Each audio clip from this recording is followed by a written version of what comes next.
Janvier mon bandiraɓe selaɓe heɗotoɓe radio Jowo Sare garti hannde oɗo ñalawma alarba 11 lewru janvier hitande ujunaji ɗiɗi e nogas e nayyi habaruji monɗon e ɗemgal Pulaar toon to États-Unis en wayno ñalawma hannde kadi kanko Donald Trump o yehino toon to New York ɗum noon ko ñawore wonde toon ko fate fraude business aji ɗi waɗanno ene wayno ko tribunal gonɗo toon o en namdi oɗo sadio ken wona 350 million dollar hono kanko Donald Trump business makko yo yoɓ ɗum noon ko gueɗe ɗe fraude aji ɗe mbaɗanno toon ko fate business aji makko ɗum noon en wani kanko Donald Trump nde o tawato nde hono ñaawo gonɗo toon o wi wonde ko wawa haalde e ñawore makko ɗum noon emin gonno koye wadde ko ken wayno ko mbiyata conclusion pour ko ɗo ñawore nde hannde ko nanodiri ɗum noon kadi wonande ko woninimo kanko Donald Trump kadi mettere sibabu no haɗama haalde hande toon to États-Unis hono toon to congrès hono kanko ɓi président Joe Biden mbiyeten Hunter Biden o ari toon par surprise ɗum noon ko caggal nde républicain je no wayno neldimo lettere yo ar o fota mumen taw koye privé pour ɓe namdomo namde patuɗe ene koɓe jiiɗi ñawde bammakko mbiyata empêchement ɗum noon kadi ko business aji makko kanko ɗi joginode bammakko no woni oɗon saaha vice président Barack Obama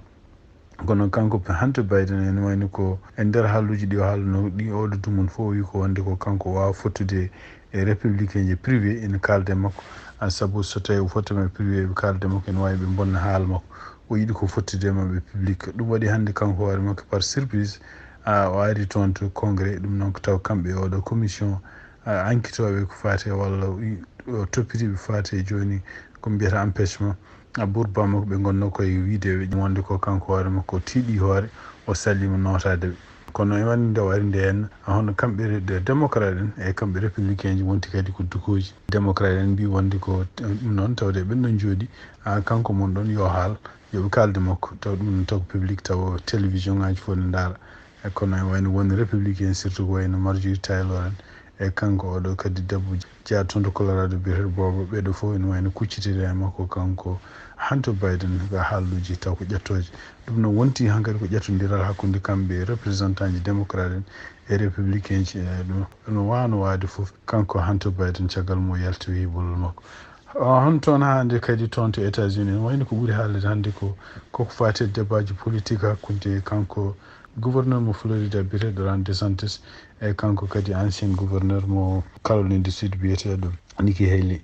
débat o noon hannde mum fuɗɗade ne wayno ko heure joyi hade mum fuɗɗade hono kanko Christie kanko hoore makko ko goto e candidat ji républicain ji kadi ko ancien gouverneur mo New Jersey kanko hoore makko taw waɗi déclaration wi wonde ko natti han kadi wonde candidat ɗum noon e nder ko halluji ɗi o haali wi ene wayno wi ko nattude mo wonde candidat firtani wonde ko ende mawo wallude hono kanko Donald Trump yo won président États-Unis lawol gongol e nder halluji ɗi o haali kadi wi wonde ko Donald Trump ene wayno ko supporteur uji muɗum yo paam wonde ko Donald Trump wayno ko gueɗe waɗa ɗe foof ko beele kamɓe fof ñande fof gonda yimɓe sekoɓe ɓe mbi par ce que Donald Trump o wi par ce que Donald Trump ko neɗɗo mo welta Christie o wi wonde ko hono Nikki Haley ene wayno so tawi continue candidature muɗum ɗo wawi yaade fof kañum hoore mum koko fiyete piggal bonngal ɗum noon e wayno ko hon DeSantis kañum hoore wino gonɗin ɗum ɗon kanko Nikki Haley noon e wayno ko yetti Christie woy koɓe sehilaɓe no fewi gonno ko ɓooyi e kadi e wayno ko décision muɗum pour oppude won nattude wonde candidat ɗum kadi ko décision baɗɗo fayida hono kanko noon Donald Trump ene wayno o yetti hono Christie o wi hawnayi kadi maɓe gontu sehilaɓe kadi o haali o wi wonde ko Christie haali wonde ko Nikki Haley ko jogoto fiyade piigal bongal saabu Nikki ala expérience candidature mum ala to foti yaade o wi kanko Donald Trump ɗum ɗon mo dakkodiri kadi habaruji gumriɗi toon to Maison Blanche hono kanko ministre toppitiɗo ko fate défense e wayno hande halluji mum pression ene woni kanko président Joe Biden pour yo segmo ƴeewa wadde ɗon neɗɗo goɗɗo kono noon e wayno ko Maison Blanche ko woƴa oɗo saha joni ko ƴewde d' abord hawni cellal makko hawa sella e wayno ko siftinde on tan kanko oɗo dumon fof nene haale wiya wonde ko ñande 22 décembre o pirnoma toon to Walter Reed Mercredi ɗum noon ko hôpital militaire uji kadi ko hôpital retraité ji e caggal muɗum ñande 1er janvier kadi o artino toon o artirama taw ko urgence ɗum noon ko caggal opération mo waɗno ñande 21 décembre ene wayno waɗi complication ngaji kono ene wayno ko balɗe 5 caggal mum ko nden maison blanche e yimɓe hewɓe kadi tini ɗum noon ko probléme ko sibabunde yimɓe fotɓe tinde wondo sellani surtout ko wayno maison blanche ene e kadi yimɓe ko fate congrès nana continue haala kono noon ene wayno ko maison blanche oɗo sa joni e tugnade kadi haalluji gummiri toon hono kanko toppitiɗo personnel toon de maison blanche o windi ɓataki faade département ji ɗi foof holno mbawata habrirdeɓe ko yaaci so tawi neɗɗo sellani walla gueɗe mbaɗe noon ɗum noon kadi ko renouvelde hol procédure aji ɓe jogui ko fate ɗum ɗon hande toon to États-Unis hono kamɓe ɗiɗo candidat ji hono kanko biyeteɗo Nikki Haley e kanko kadi Ron DeSantis ene woni ɓe poti kadi hande ɗum noon ko débat mo mbaɗi hakkude mabɓe taw kadi koye CNN organise ɗum kono ko ɓuuri haalede toon ene wayno kamɓe ɗiɗi fof ɓe dakkodiri hono kanko président ancien président Donald Trump on fonno tawede débat ji ɓe dakkodiri kadi gueɗe kewɗe ko fate en hono est ce que Donald Trump ko neɗɗo poɗɗo wonde candidat salade jabade ha ɗiɗon ngalɗon namdal ɓe gonaki yimɓe wattotoɓe ɓe ganaki kadi yimɓe tikkunoɓe yimɓe kono ene wayno ko kanko Nikki Haley o haali o wi wonde ko surtout en ko fate hujjaji avocat ji Donald Trump dokki ko fate en immunité muɗum o yiɗi ɗon ko hujjaji ngala to daari ko wawi wonde fof ene wayno ko kamɓe ɗiɗo fof kadi ene wayno ko ɓe toñodiri no fewi goto mabɓe fof hol gueɗe ɗe waɗi pendant nde wonno gouverneur wonde walla nde woni gouverneur nde won gueɗe ɓe dakkodirani ha hande surtout ko fate en affaire étrangère hono kanko Nikki Haley ene wayno ko omo continue ha hande supportude ko Ukraine en foti wallede sibu so tawi wallaka hawnaki Russie ma continue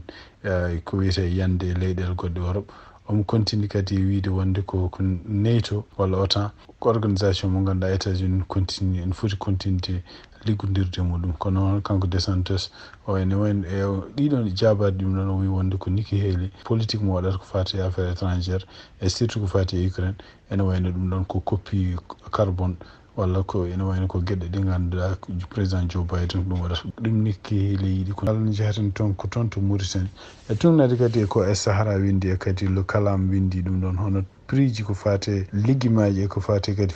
prix ji toon to Nouakchott nana ɓeydo montude ɗum noon e tunnade noɓe kaali ɓe mbi wonde ko hitande ɓe noon nde tan ene wayno ko douanier ji ko pawanno yimɓe surtout auto ji mawɗi guittoji fruit ji e ligguimaji toon to Maroc yeeru tan dokkaɗe ene wayno ko ɓe yoɓanno ko 90 ujunere par auto mawɗo kono ene wayno ko haade hitande nde mayde nde ja taw kamɓe douanier ji ɓe ɓeydi prix ji ɗi mbatti ɗum 190 ujunere ɗum ɗo fof so tawi jettima Nouakchott surtout ko fate ligguimaji ɗi ko fate fruit ji ɗi ɓeyde ɗum noon ɓeydugol ɗiɗo prix ji kadi ko hunde nde ganduɗa ne jogui battande bonɗe oɗo sa joni e nder ko fate yimɓe wonɓe toon to Nouakchott sibu prix ji ɗi nen international cakkitorɗen ko toon to Mali e tugnade kadi e ko radio France international haali hono kamɓe Mali naɓe Algérie naɓe ne wayno ko jaam nana arta hakkude mabɓe ɗum noon ko waɗi noon no fewi dukoji dumunnaji ɓennuɗi surtout henno kamɓe Mali ndeɓe takki Algérie wonde kane naata e affaire uji mabɓe interne surtout ene wawa jaɓɓade kadi yimɓe lundiɓe laamuji men yimɓe ɓe Maroc ɓe Mali wiyata ko watbuniyankoɓe e Algérie gouvernement Algérie jaɓa ɓeɗon garat mbaɗa toon boten pottay président algérien eyyi ɗum noon ɗum addino caɗele seeɗa hakkude mabɓe kono noon e tugnade kadi article ko haali wi wonde ko gouvernement Qatar kañum rewi waɗi maslaha ha hakkude mabɓe kamɓe ɗeɗo leyɗele ɗiɗi ene wayno ko ambassadeur uji mabɓe goto mabɓe foof mo winno yo artu ene wayno oɗo saaha joni hono Algérie neltiri ambassadeur muɗum toon to Bamako Mali kañum hoore mum ambassadeur mum ɗaminama artu toon to Alger ko yaaci ko wawi wonde fof ene wayno ko ɓe dakkodiri kamɓe foof maɓe continue hono Algérie dakkodiri kadi walla jaaɓi wonde ko ma continue rimɗinde holko fate intégrité ene wayno ko kisal territoire Mali fof no worno bandiraɓe sehilaɓe heɗotoɓe radio Diowo Sar ko ɗi habaruji min jogon noon hande e ɗemgal Pulaar siftinde on tan hande ko alarba 12 lewru janvier hitande 2024 yen mbaɗo jaam ha janggo kadi so tawi Allah jaaɓi